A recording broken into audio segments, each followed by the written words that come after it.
H3N2 influenza virus की पुष्टि हो गई है। पटना के RMRI अस्पताल में सैंपल जांच के बाद एक महिला मरीज की पुष्टि हुई है, जिसके बाद सिविल सर्जन ने सभी अस्पतालों को अलर्ट किया है। पटना के गार्डिनर अस्पताल में लोग कितने सजग हैं, इसका जायजा लिया हमारी संवाददाता विनीता मिश्रा ने। देश भर में कोरोना ने भयंकर तबाही मचाई। ऐसे में एक नए वायरस ने दस्तक दे दी है। बिहार में H3N2 इन्फ्लुएंजा नामक वायरस की पुष्टि हुई है और महिला मरीज में इस वायरस की पुष्टि हुई है, जिसके बाद बिहार के तमाम अस्पतालों को अलर्ट कर दिया गया है।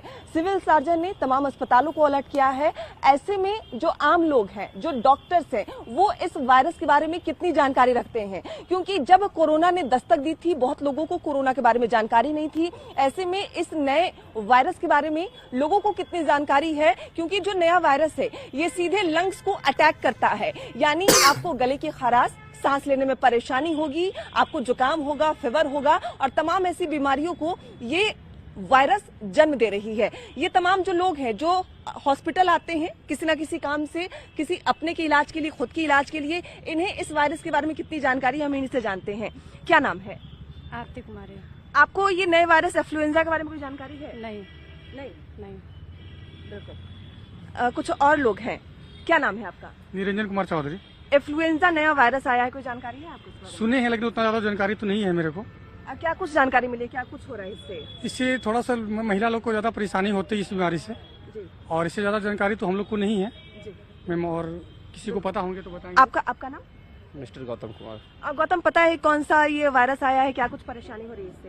ये परेशानी के बारे में पता नहीं, बट मैं ये सुना हूँ इन्फ्लुएंजा एक वायरस है। आई है जी। तो इसको लेकर कुछ सतर्कता बरत रहे हैं? नहीं, मैं कुछ नहीं सतर्क करा हूँ अभी नहीं। जी, नहीं जानकारी है बिल्कुल। कुछ और लोग हैं। आपका नाम क्या है? मनोहर यादव। इस नए वायरस के बारे में कोई जानकारी? नहीं, जानकारी मुझे नहीं है अभी नहीं। इन्फ्लुएंजा के बारे में भी लोगों को जानकारी नहीं है, लेकिन धीरे धीरे मामले जब बढ़ने लगेंगे तो लोगों को जानकारी रखनी होगी। हालांकि अलर्ट कर दिया गया है, धीरे धीरे लोग सजग भी हो रहे हैं, क्योंकि ये बीमारी, ये वायरस सीधे लंग्स को प्रभावित कर रहा है। कैमरामैन दीपक के साथ विनीता मिश्रा, न्यूज़ 18 पटना। भागलपुर में इन दिनों निजी स्कूलों की मनमानी ने बच्चों और अभिभावकों को परेशान कर रखा है। आखिर क्यों निजी स्कूलों की वजह से अभिभावक और बच्चे परेशान हैं, आइए जानते हैं।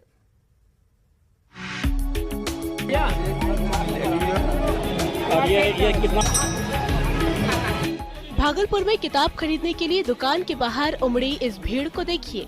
आप कहेंगे कि इससे ज्यादा सुखद तस्वीर क्या हो सकती है, लेकिन किताब खरीदने के लिए लाइन में लगे बच्चों के ये अभिभावक खुश नहीं बल्कि दुखी हैं। क्यों? आइए इनसे ही सुनते हैं। स्कूल के भी तरफ से यहाँ कमीशन मिलता है, इस वजह से होता है। इस वजह से आप राइट टू एजुकेशन में कहता है, आप बुक लिस्ट प्रोवाइड गार्जियन को कीजिए, आप ऐप पे कीजिए, कहीं प्रोवाइड नहीं है। कितना पैसा लगेगा किसी को नहीं मालूम है, किसी को नहीं। यहाँ आते हैं पैसा इतना लगेगा, उतना लगेगा, कॉपी भी यहीं खरीदिए, ये क्या मतलब है? सुना आपने, अब पूरा माजरा समझ लीजिए। शहर के कई इंग्लिश मीडियम स्कूलों ने ज्ञान गंगा नाम की किताब दुकान से किताब लेने की व्यवस्था कर दी है और तारीख भी तय कर दी है, लेकिन इतनी बड़ी संख्या में अभिभावकों और बच्चों को मैनेज कैसे किया जाएगा, इसकी कोई व्यवस्था नहीं की गई है। ऐसे में लोग अपना काम धंधा छोड़कर बच्चों की किताब के लिए परेशान हैं। कतार ऐसी कि 5 से 6 घंटे का इंतजार करना पड़ रहा है, जिसको लेकर अभिभावकों में भारी नाराजगी है। काफी काफी परेशानी है। कई स्कूलों का ये लोग कॉन्टेक्ट लिए हुए हैं, Mount SSC, Mount Carmel, saint Paul, कई स्कूल का। अगर कई स्कूल का लिए है तो वैसे इस हिसाब से व्यवस्था करना चाहिए।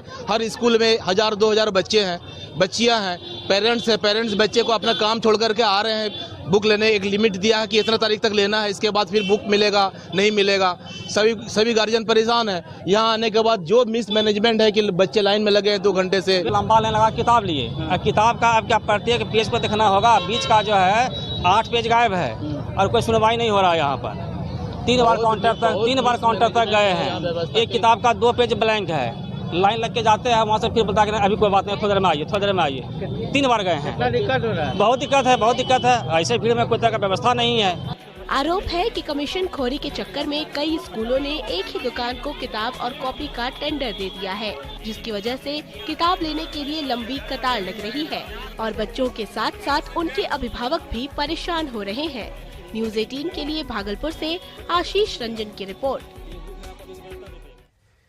बेगूसराय में सांसद खेल महोत्सव के समापन समारोह में विश्वविख्यात एथलेटिक्स पीटी उषा शामिल होंगी, जहां वे गांधी स्टेडियम में खिलाड़ियों का हौसला अफजाई के साथ साथ पुरस्कार वितरण भी करेंगी।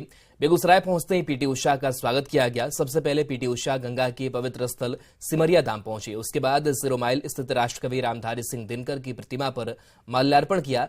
पीटी उषा पहली बार बेगूसराय पहुंची है, जिसको लेकर लोगों में उत्साह देखने को मिल रहा है।